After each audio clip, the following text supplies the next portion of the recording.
अब हम एक्सरसाइज 5.3 का पहला क्वेश्चन सॉल्व करेंगे। बहुत ही सिंपल सा क्वेश्चन है। बोला गया है कि आपको एक एपी दी है और उसका सम फाइंड आउट करना है। इसके पहले पार्ट में क्या दिया है, एक एपी है 2, 7, 12 और इसकी पहली 10 टर्म्स का आपको सम निकालना है। तो सम का फॉर्मूला यहाँ पर अप्लाई कर देते हैं।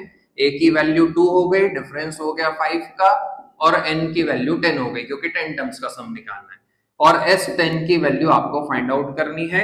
सम का फॉर्मूला होता है Sn is equals to n/2 bracket में 2a plus n minus 1 into D.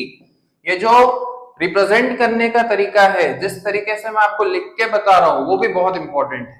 तो आपको जब आप इस क्वेश्चन की प्रैक्टिस करोगे तो आपको पूरा वैसे ही लिख लिख करके प्रैक्टिस करनी है।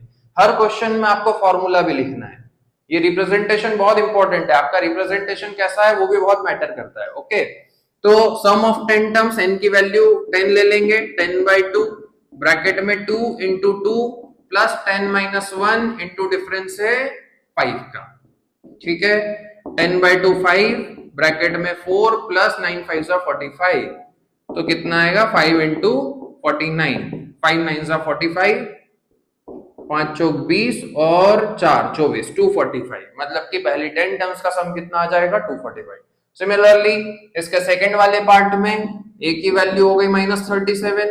डिफरेंस निकालने के लिए आप सेकंड टर्म में से फर्स्ट टर्म को माइनस करोगे तो डिफरेंस आएगा 4 का, प्लस 4 का आएगा। -33 में से माइनस करोगे -37 को तो ये बन जाएगा -33 प्लस 37, तो डिफरेंस आएगा +4 का। ओके, n की वैल्यू हो गई 12 और आपको S12 की वैल्यू निकालनी है।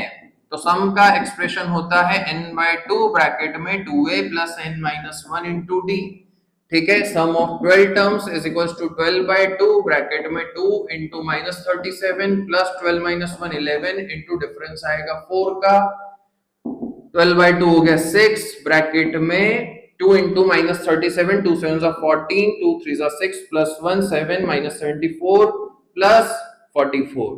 ओके, तो 6 इंटू -30 विच विल बी -180। मतलब पहली 12 टर्म्स का सम होगा -180। ओके।